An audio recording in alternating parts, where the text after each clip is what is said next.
So in the last class we have learned what are physical quantities, what is unit, and the types of systems and different types of units.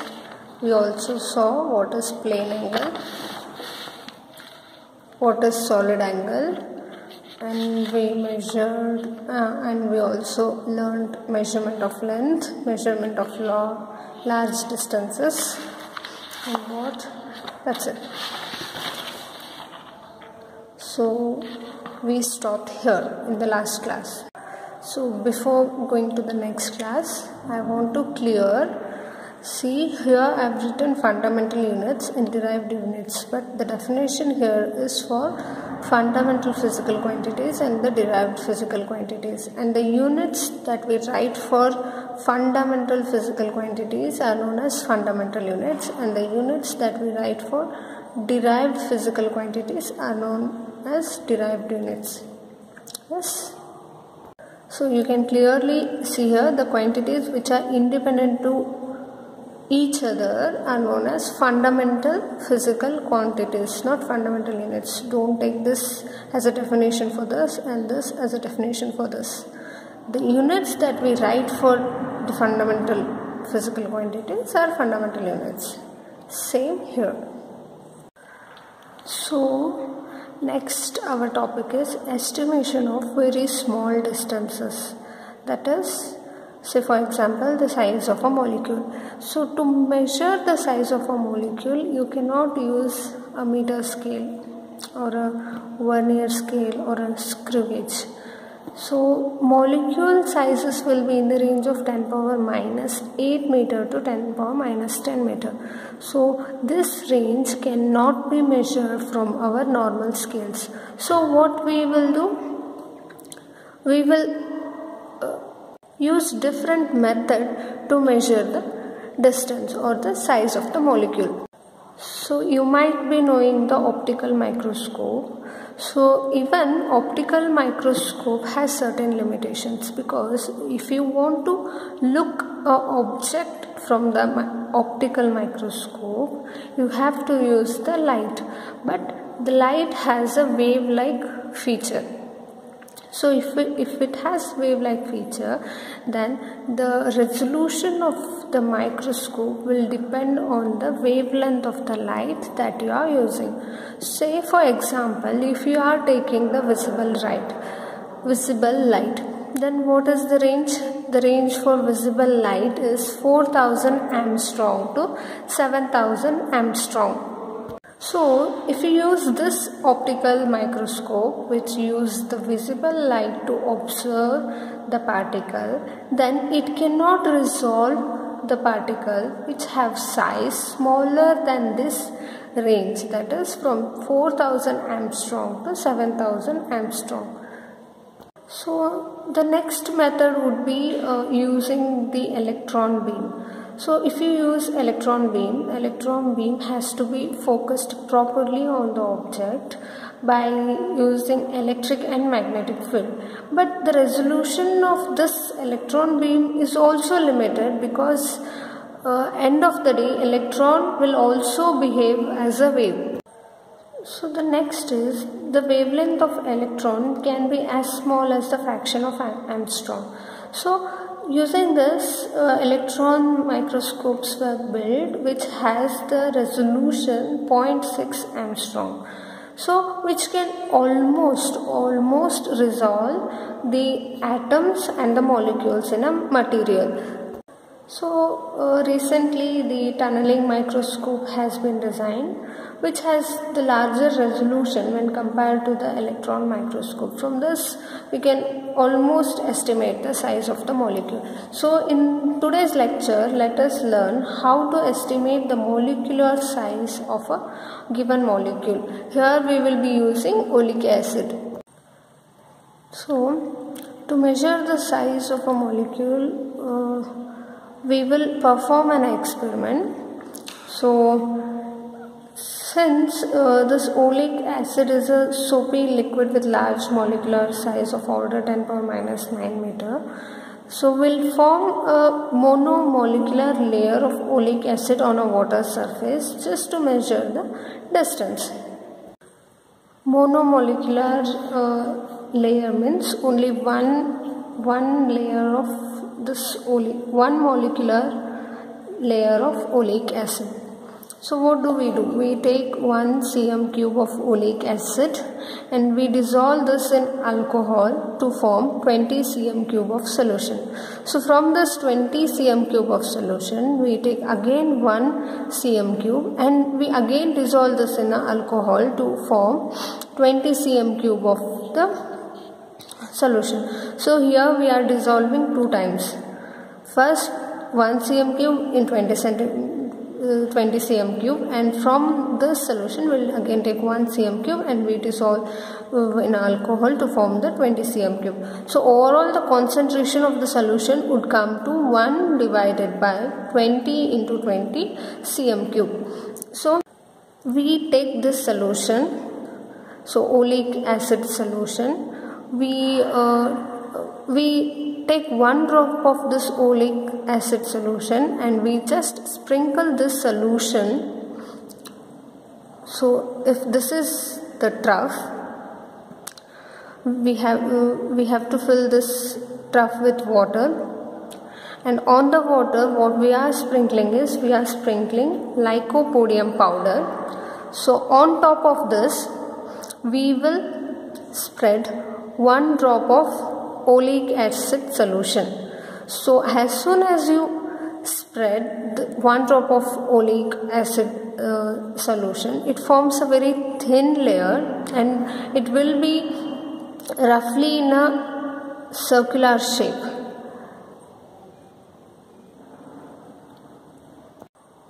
So from this thin layer formed on the surface of water, we quickly measure the diameter of the thin film just to have the area of this layer. Suppose if you think you have spread n drop of solution with the volume V. So the volume of n drop of solution will come as n multiplied by the volume of each drop, cm cube. So amount of oleic acid in this solution would be just the multiplication of NV into the concentration of the solution, that is NV into 1 divided by 20 into 20 cm. Since you have dissolved your oleic acid in alcohol, the alcohol evaporates when it spread on the surface of the water. What remains is only the oleic acid on the surface of water. So from this we have to measure the thickness of the film. The thickness of the film will be just the ratio of volume of the film by the area of the film. So we know what is the volume of the film, that is NV divided by 20 into 20 cm cube divided by the area of the film that we got while measuring the diameter of the thin film. Here volume of the film will be in cm cube, centimeter cube. Area of the film will be in cm square. So cm cube, I am writing the unit, just a unit, by cm square. If you cancel square here, what will be left is cm. So the thickness that we measure will be in centimeter. So if it is the monolayer, then you put in all the values that you know, then the range of the thickness would come around 10 power minus 9 meter. So now you got to know the size of the molecule. So now in this world you will come across the size of the particle from the range of nucleus to the universe. So they vary there is a large gap between the size of the nucleus to the size of the universe. So in order to measure from smallest size to the largest size, we have the range of lengths.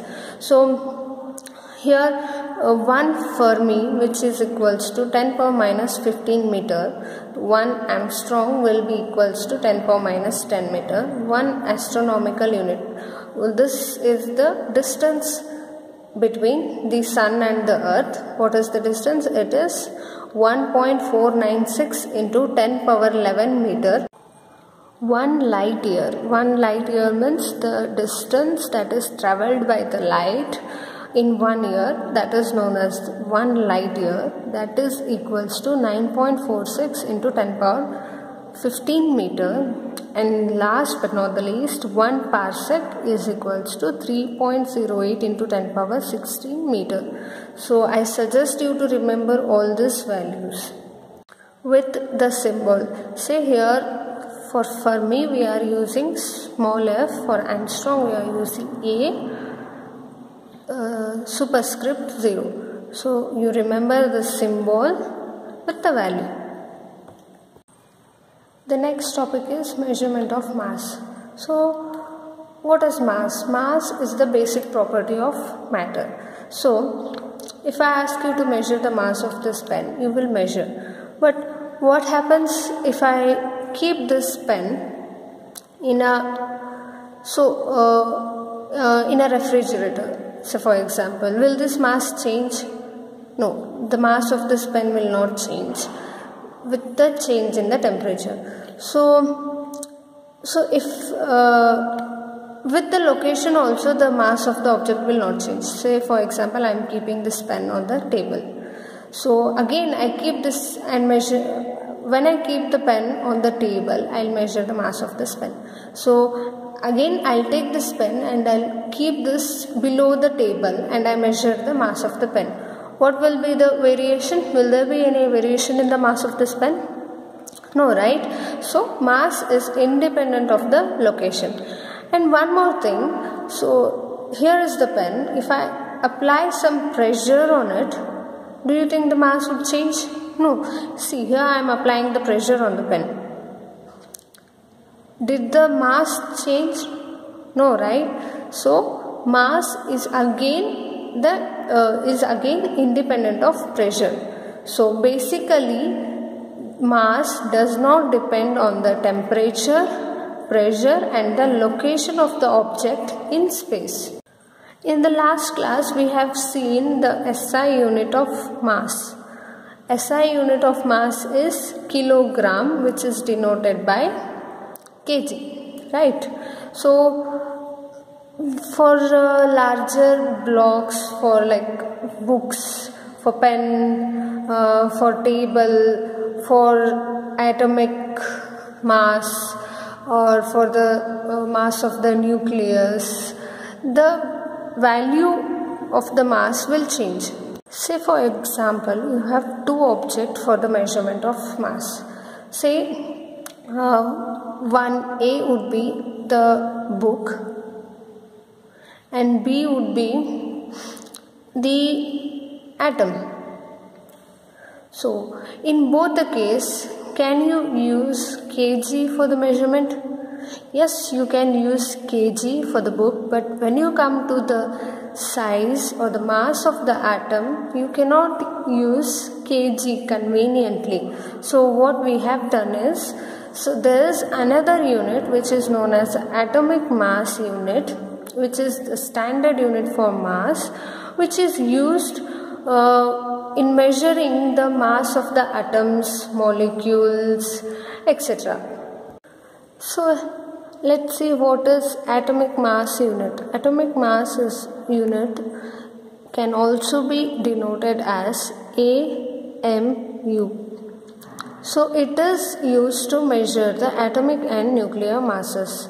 So atomic mass unit is defined as 1/12 of the mass of one atom of carbon 612 isotope. So if you write it in a form of equation, 1 AMU will be equals to 1/12 into mass of one atom of C612. So we know that 12 gram of C612 would contains Avogadro number of atoms. So mass of one atom will be equals to 12 gram divided by 6.023 into 10 power 23. This is Avogadro number. So if you divide this, you will get mass of one atom. So now you here to get 1 am, what you will do, you will take 1 by 12 into mass of one carbon atom, and if you do this mathematics, you will get 1.66 into 10 power minus 27 kg. 1 AMU is equals to 1.66 into 10 power minus 27 kg. So there is another section which is given in the textbook, which is known as range of masses. So for range of lengths and for range of masses, there are two tables given in the textbook. Go through this textbook and observe how the order of length changes from the size of proton to like our galaxy to the observable universe. Like same way, you can also see the range and order of the masses, how the masses of electron is so small when compared to the mass of the sun or to the mass of the galaxy, our galaxy, Milky Way galaxy, or to the observable universe. See the range. Try to imagine what could be this size and what could be this size and what could be this size. 10 power 2, that is 100. Automobile, 10 power 3, that is 1000. What is this mass? So go through this range and order of masses table and the range of order of lengths table. Next topic is measurement of time. So what is time then? Time is nothing but it is a measure of the duration between the occurrence of two events. If they occur two events, then the duration between these two occurrences is known as time. The unit for measuring the time is second. So how do we measure the time? So now these days what we use is we use an atomic standard of time, which is based on the periodic vibration produced in the cesium atom. So this is the atom which we use for the measurement of time. Here it is given as periodic vibration. Periodic vibration means, so if an event occurs, say suppose after 1 second, then the next event will also occur after 1 second, and it goes on. Say if this is the scale, if first event occur after 1 second, then second event will also occur after 1 second,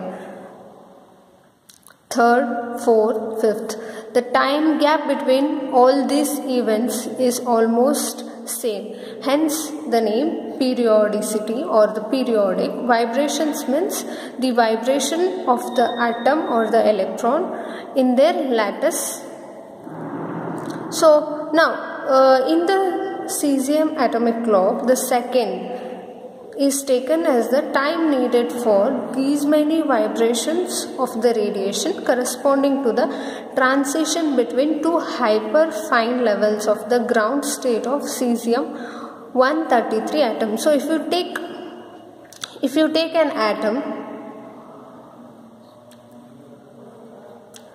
so this is nucleus, here there will be electron. If you take this atom, so if you give some energy to this electron, this might go to the another state, higher state.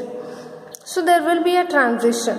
So here if I take energy from this electron, instead of giving, if I take the electron from this, the energy from this electron, this will go back to its initial state by giving out the radiation.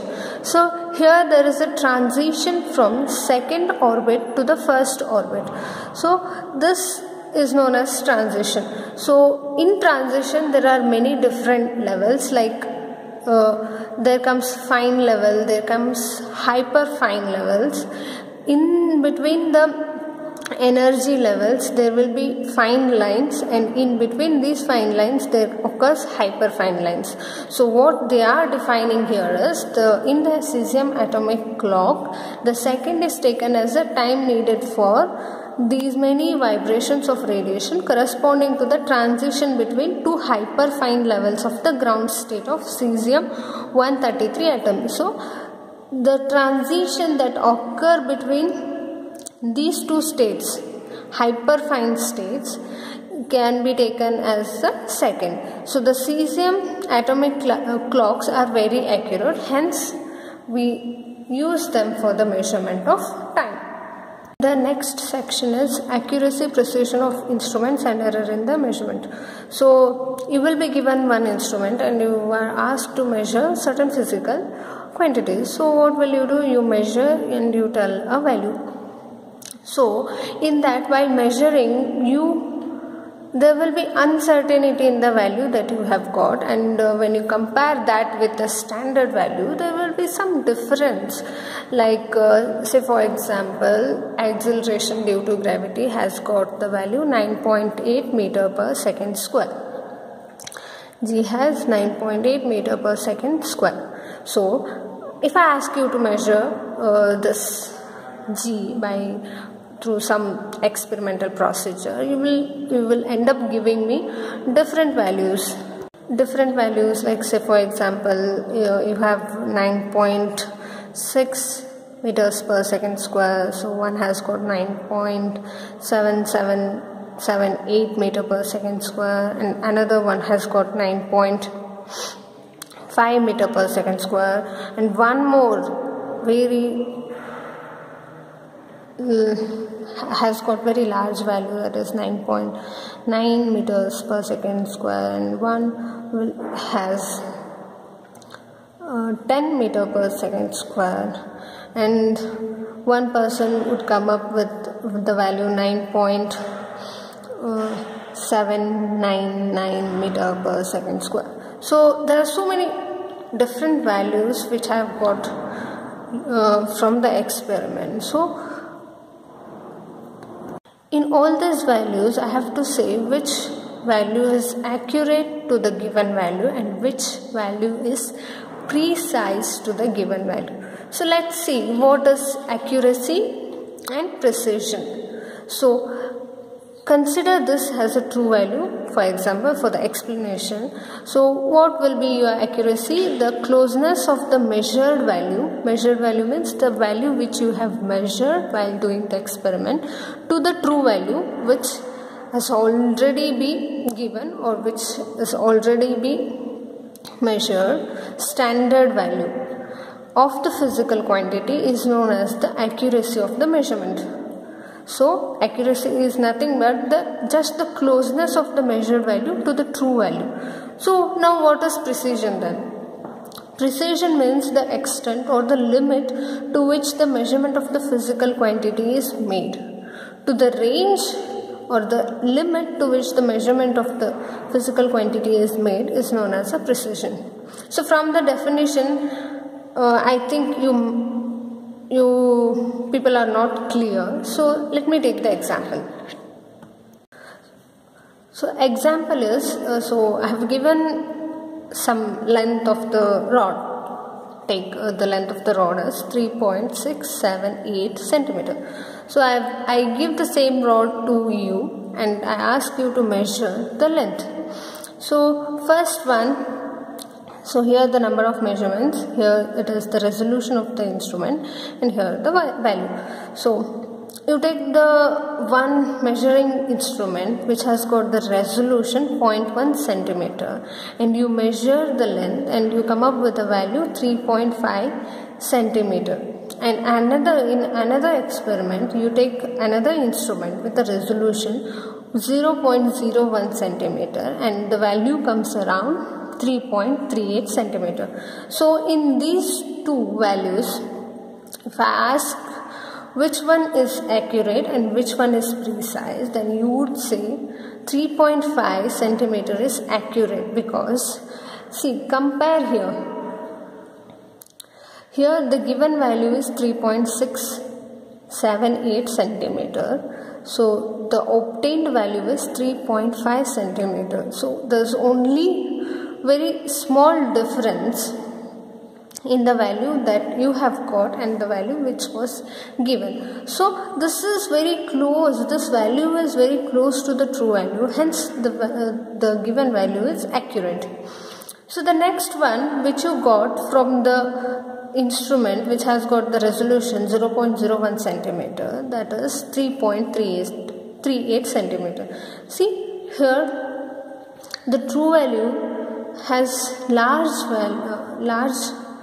value when compared to the observed value that we got. This is 3.38 centimeter, this is 3.6 centimeter.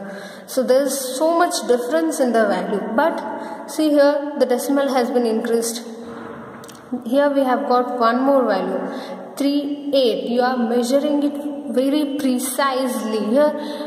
Here it is only 3.5 centimeter. You don't bother about what the digit next would be. Here you have got another digit, 3.38 centimeter. Here you are being very precise to the value which you have measured. Here you are being only accurate. So like you are giving the round value. Here you are precisely measuring the value of the physical quantity. Hence this value is very precise. So you can measure the precise value by using the high resolution instruments. With the low resolution instruments you never ever measure the precise value. See here the resolution is increasing from 0.1 centimeter to the 0.01 centimeter. Accuracy and precision is clear to you. The next is error. So when you are given to measure some physical quantity, there will be some error associated with it. So what is error? Error is the measure of the degree of uncertainty in the measurement of the physical quantity is known as error. So the error, like if 9.8 is the true value, we will measure some large value, and sometimes you measure the value which is less than the true value. That will give you the error. So the equation for the error will be error is equals to true value minus measured value. Say here I have given some values for the acceleration due to gravity. The true value which is 9.8 meters per second square. So the measure value, like so for example let's take G1, it is 9.6 meters per second square. So the difference in these two values will give you the error. Error can be positive as well as negative. Here I have taken 9.6 meters second square. Instead if I take 10 meters per second square, then my error will be negative. Here my error which I get here will be positive. So there are different types of error. First one is systematic error and the second one is random error. So in systematic error there are again three types. First one is instrumental errors. Second is imperfection in the instrumental technique or the procedure. Third one is personal errors. So what is systematic error then? Systematic errors are those errors that tend to be in one direction. So either the error will be positive or it will be in negative value. So let's see what is instrumental error then.